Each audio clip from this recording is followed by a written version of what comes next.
بسم اللہ الرحمن الرحیم۔ السلام علیکم پیارے دوستو، سیرت النبی صلی اللہ علیہ وآلہ وسلم کی ایک نئی ویڈیو کے ساتھ حاضر خدمت ہیں۔ دوستو، نبی کریم صلی اللہ علیہ وآلہ وسلم نے حضرت مصعب بن عمیر رضی اللہ عنہ کو مدینہ منورہ معلم بنا کر بھیجا، جو 1 سال کے بعد واپس لوٹے اور ان کے ساتھ ان قبیلوں کے چند مزید لوگ بھی ان کے ساتھ تشریف لائے۔ آج کی ویڈیو میں ہم تفصیل کے ساتھ آپ لوگوں کو بتائیں گے کہ کس طرح ان لوگوں نے آپ صلی اللہ علیہ وآلہ وسلم کے ہاتھ پر بیعت کی،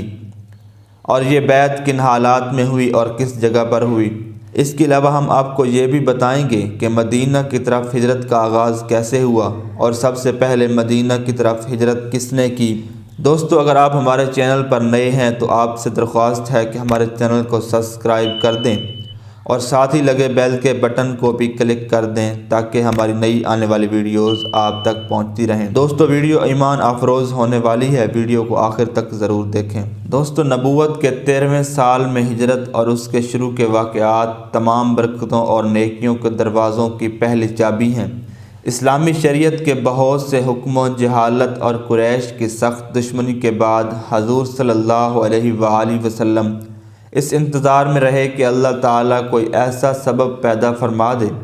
جس کی وجہ سے کوئی قوم ایسی مل جائے جو دین اسلام کی تائید اور امداد کر دے اور دشمنوں سے مقابلہ کرتی رہے۔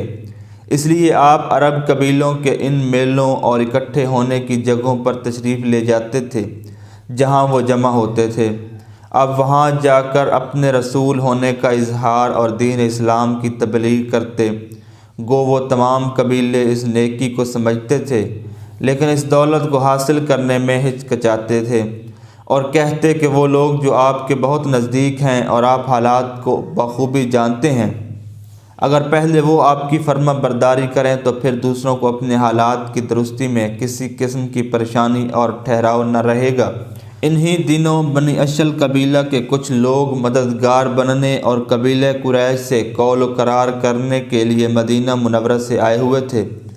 جب نبی پاک صلی اللہ علیہ وآلہ وسلم ان کو اسلام کی دعوت دی تو ان میں سے ایک آدمی جس کا نام ایاس بن معاذ تھا،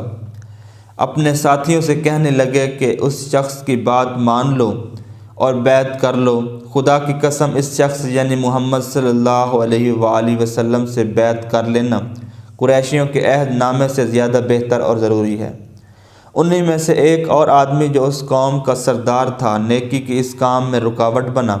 اور کہنے لگا کہ آگے دیکھو اور انتظار کرو کہ آگے آگے کیا ہوتا ہے۔ یہ سن کر وہ لوگ بھی اس کے ڈر سے خاموش رہے۔ انہوں نے نہ تو قریش سے عہد نامہ کیا اور نہ ہی ایمان لائے،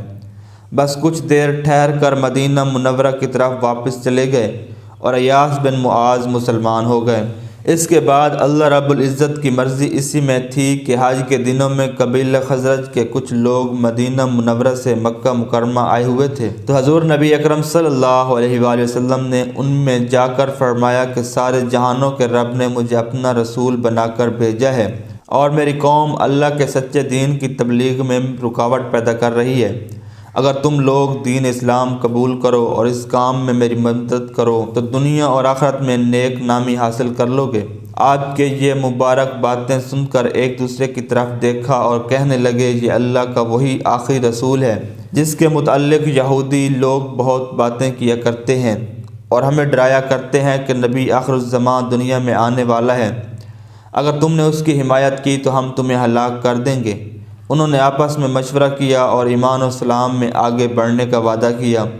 اور ایمان کی نیکی حاصل کر کے حضور علیہ الصلوۃ والسلام کی امداد کا وعدہ کر کے مدینہ منورہ کی طرف واپس چلے گئے۔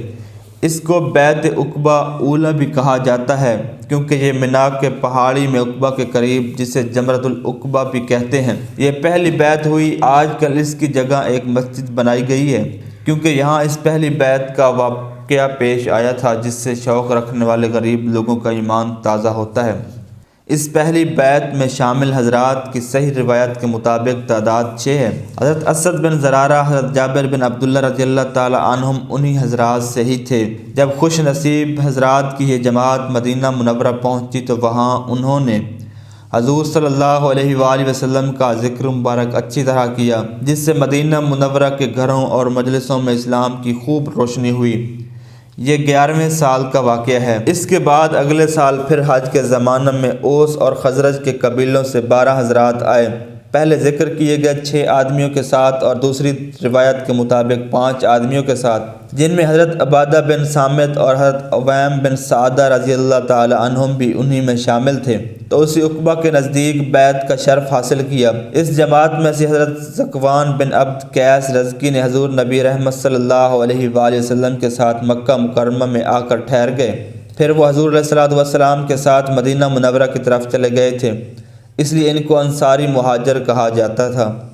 نبی اکرم صلی اللہ علیہ وآلہ وسلم نے ان لوگوں کے کہنے پر حضرت مصعب بن عمیر رضی اللہ تعالی عنہ کو ان کے ساتھ ہی بھیج دیا تاکہ وہ مدینہ منورہ جا کر ایمان لانے والوں کو قرآن پڑھائیں اور دین اسلام کے مسائل سکھائیں۔ اسی سال مدینہ پاک میں جمعہ قائم ہوا اور مدینہ شریف میں رہنے والوں کی مدد سے حضرت مصعب بن عمیر رضی اللہ عنہم دین اسلام کی تبلیغ اور شرعی احکام پھیلانے میں لگے رہے۔ ایک دن کا ذکر ہے کہ مصعب بن عمیر رضی اللہ تعالی عنہ بنی عبد الاشہل کے باغ میں مدینہ پاک کے لوگوں کے سامنے قرآن پاک کی تلاوت اور رسول مکرم صلی اللہ علیہ وآلہ وسلم کی احادیث مبارکہ بیان کر رہے تھے کہ قوم کے سرداروں میں سے سعد بن معاذ کو، جو اسد بن زرارہ کے ماموں کا بیٹا تھا، کسی نے اس بات کی خبر دی۔ سعد بن معاذ یہ خبر سنتے ہی ہاتھ میں نیزہ پکڑ کر اس باغ کے دروازے پر آ کر کھڑا ہو گیا اور تکبرانہ انداز میں کہنے لگا کہ یہ غریب مسافر کون ہے جو بیوقوفوں اور احمقوں کے باپ دادا کے راستے سے گمراہ کر رہا ہے؟ اسے کس نے لا کر ہمارے باغ میں کھڑا کر دیا ہے؟ اسے کہہ دو کہ اگر آئندہ یہاں آ کر ایسی حرکت کی تو اس کی سزا دی جائے گی۔ یہ دھمکی سن کر وہ جماعت کے لوگ ادھر ادھر بکھر گئے۔ دوسرے دن حضرت مصعب بن عمیر اور حضرت اسعد بن زرارہ رضی اللہ تعالیٰ عنہم کے ساتھ اسی جگہ کے نزدیک دین اسلام کی دعوت دے رہے تھے اور قرآن پاک کی تلاوت کر رہے تھے کہ کسی نے پھر سعد بن معاذ کو اطلاع دے دی۔ اس نے آ کر پھر پہلے کی طرح برتاؤ کیا، مگر اس دفعہ کچھ نرمی اختیار کی۔ جب حضرت اسعد بن زرارہ رضی اللہ تعالیٰ عنہ نے نرمی دیکھی تو اس کے پاس آ کر کہنے لگے کہ اے میرے ماموں کے بیٹے، پہلے اس آدمی کی بات کو سنو، کیا کہتا ہے۔ اگر برا کہتا ہے اور گمراہی کا راستہ دکھاتا ہے تو جو چیزیں اس سے بہتر ہوں اور سچی ہوں تو اسے بتاؤ، اور اگر نیک بات کہتا ہے اور ہدایت کی راہ دکھاتا ہے تو تم کیوں اس کو برا کہتے ہو؟ اس کے وجود شریف کو تم غنیمت سمجھو۔ یہ باتیں سن کر معاذ نے کہا، پھر کیا چاہتے ہو؟ اس پر مصعب بن عمیر نے اس سورت کی تلاوت کی جس کا ترجمہ ہے،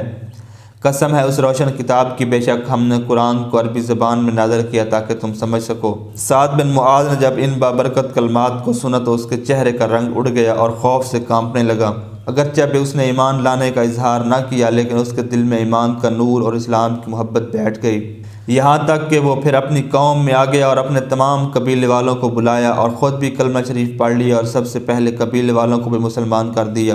حضرت مصعب بن عمیر رضی اللہ تعالی عنہ نبی کریم صلی اللہ علیہ وآلہ وسلم کے حکم کے مطابق مسلمانوں کو شرعی احکام سکھانے کے بعد انصار کی جماعت لے کر مشرک حاجیوں کے قافلے کے ساتھ حج کے دنوں میں مکہ مکرمہ میں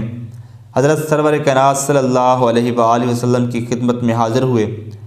اس جماعت میں قبیلہ اوس اور خزرج کے 500 اور ایک روایت کے مطابق 300 آدمی شامل تھے، جن میں سے ایک قول کے مطابق 70 مرد اور ایک روایت میں 73 مرد اور 2 عورتیں تھیں۔ ان سب نے ایام تشریف یعنی عید قربان کے 3 دن اور 3 راتوں میں عقبہ میں جمع ہونے اور مل جل کر بیٹھنے کا فیصلہ کیا۔ جب وہ خاص رات آئی تو یہ حضرات اپنے مشرک ساتھیوں سے چھپ کر نزدیکی پہاڑ پر جمع ہو گئے اور حضور علیہ الصلوۃ والسلام کے مبارک چہرہ کی زیارت کا انتظار کرنے لگے، اور آپ بھی اپنا چچا حضرت عباس بن عبد المطلب رضی اللہ عنہ کے ساتھ، جو ابھی مسلمان نہیں ہوئے تھے لیکن وہ آپ کی محبت اور شفقت کے پیش نظر اس جگہ آئے۔ مگر ایک قول یہ ہے کہ انصار کی جماعت کے آنے سے پہلے حضور علیہ الصلوۃ والسلام تشریف لائے ہوئے تھے، پھر آپ نے اس جماعت کو بیعت فرمایا۔ اس وقت حضرت عباس رضی اللہ تعالی عنہ نے فرمایا، اے قوم، تم جانتے ہو کہ محمد صلی اللہ علیہ وآلہ وسلم ہم میں کس قدر عزت اور بزرگی والے ہیں۔ ہم سب نے ہر طریقے سے حضور علیہ الصلوۃ والسلام کو منع کرنے کی کوششیں کیں، لیکن ہماری ایک نہ مانی اور تم کو جمع کرنے سے باز نہ آئے۔ اب تم حضور علیہ الصلوۃ والسلام کے ساتھ وعدہ پورا کرنے کا پکا ارادہ رکھتے ہو اور تم اپنی جانوں پر مکمل بھروسہ رکھ کر قول و قرار میں پختگی اور اتفاق رکھتے ہو کہ خواہ کیسے بھی حالات پیش آ جائیں حضور علیہ الصلوۃ والسلام کا ساتھ نہیں چھوڑیں گے۔ جیسا کہ تم عہد کر رہے ہو تو بہتر ہے، ورنہ ابھی بتا دو تاکہ تمہیں بعد میں شرمساری نہ ہو اور اپنی دشمنی کا نشانہ نہ بننا پڑے۔ تو انصار کے ان مسلمانوں نے جواب دیا، اے عباس، جو کچھ تم نے کہا ہم نے سن لیا اور سمجھ لیا۔ پھر حضور علیہ الصلوۃ والسلام سے عرض کی کہ آپ اپنے لیے اور اپنے رب تعالیٰ کے لیے جو ہم سے وعدہ لینا چاہیں وہ لے لیں۔ اس پر حضور علیہ الصلوۃ والسلام نے قرآن پاک کی کچھ آیتیں تلاوت فرما کر نصیحت فرمائی اور فرمایا کہ خدا کا عہدہ یہ ہے کہ اس کی عبادت کی جائے اور اس کے ساتھ کسی کو بھی شریک نہ ٹھہرایا جائے، اور میرا عہد یہ ہے کہ اسلام کی تبلیغ میں میری امداد کی جائے اور راستے میں کافروں کی طرف سے جو بھی رکاوٹ ہو اس سے جنگ کے ذریعے مقابلہ کیا جائے اور اپنے پاؤں پر نہ بیٹھا جائے، اور فرمایا کہ مجھ سے وعدہ اور بیعت کرو کہ جو کچھ میں کہوں گا اسے سنو گے اور اس پر عمل کرو گے، خواہ خوشی کی حالت ہو خواہ غریبی اور مجبوری ہو، ہر حال میں اللہ تعالیٰ کے راستے میں مال خرچ کرو گے، نیکی کا حکم دو گے اور اسے برائی سے منع کرو گے، سچی بات کہو گے اور کسی لان تان کرنے والے سے نہیں ڈرو گے، اس پر قائم رہو گے کہ میری مدد کرو، اور جب میں تم میں موجود ہوں تو میری حفاظت کرو جس طرح کہ تم اپنی جان و مال اور اولاد کی حفاظت کرتے ہو۔ اس پر انہوں نے عرض کیا، یا رسول اللہ صلی اللہ علیہ وآلہ وسلم، آپ اچھی طرح جانتے ہیں کہ ہمارے باپ دادوں کا کام جنگ و جدل نہیں رہا ہے، لیکن ہمارے اور یہودیوں کے درمیان تعلقات اور پرانا عہد نامہ ہے۔ اب ہم ان عہد ناموں کو ختم کرتے ہیں، مگر کہیں یہ حالات نہ پیدا ہو جائیں کہ جب اللہ تعالیٰ آپ کو فتح اور غلبہ عطا فرما دے تو آپ ہمیں اکیلے چھوڑ کر اپنی قوم سے جا ملیں۔ تو یہ سن کر حضور علیہ الصلوۃ والسلام مسکرائے اور فرمایا، ایسا کبھی نہیں ہوگا، میں تمہارے ساتھ ہوں اور تم جان و دل سے میرے ساتھ رہو، میں تمام عمر جان و دل سے تمہارے ساتھ ہوں، میری موت بھی تم میں ہی آئے گی اور میری قبر انور بھی تم میں ہوگی، میں تمہارے ہی گھروں میں رہوں گا، جو تم سے لڑے گا میں اس سے مقابلہ کروں گا اور جو تم سے صلح کرے گا میں تمہارے ساتھ اس سے صلح کروں گا۔ تو انصار مدینہ عرض کرنے لگے، یا رسول اللہ صلی اللہ علیہ وآلہ وسلم، اگر ہم آپ کی محبت اور عقیدت آپ پر اپنا جان اور مال قربان کر دیں تو اس کی جزا کیا ہوگی؟ تو آپ نے فرمایا، اس کی جزا وہ باغ ہیں جن کے نیچے جنت کی نہریں جاری ہیں۔ یہ سن کر وہ بہت خوش ہوئے اور کہنے لگے، یعنی یہ سودا فائدہ دینے والا ہے، بسم اللہ، اے اللہ کے رسول اپنا مبارک ہاتھ آگے کیجئے اور ہماری بیعت قبول فرمائیے۔ پیارے دوستو، اس واقعے کو عقبہ کبریٰ کہا جاتا ہے، سیرت کے لکھنے والے اسے عقبہ ثانیہ بھی کہتے ہیں۔ پیارے دوستو، یہ واقعہ نبوت کے 13ویں سال ماہ ذی الحجہ کا ہے۔ اس کے 3 ماہ بعد ہجرت کا واقعہ پیش آیا۔ اس سے پہلے جو کچھ بیان کیا گیا وہ 11ویں سال میں ہوا۔ اس کے بعد حضور صلی اللہ علیہ وآلہ وسلم نے انصار مدینہ میں سے 12 حضرات کو انتخاب فرما کر ان کا نگہبان اور سردار مقرر فرمایا تاکہ وہ ان کے حالات کی طرف نگاہ رکھیں۔ یہ 12 آدمی انصار مدینہ کے امیروں میں سے تھے۔ ان میں سے ایک نے عرض کیا، یا رسول اللہ، اگر آپ کا حکم ہو تو ان مشرکوں کو آج منا میں جمع ہیں، انہیں بے خوف قتل کر دیں۔ تو حضور علیہ الصلوۃ والسلام نے فرمایا کہ اللہ تعالیٰ نے ابھی مجھے تلوار چلانے کا حکم نہیں دیا۔ یہ سن کر وہ انصار اپنے گھروں کی طرف واپس چلے گئے اور سب اپنے قول و قرار پر پابندی سے عمل کرتے رہے۔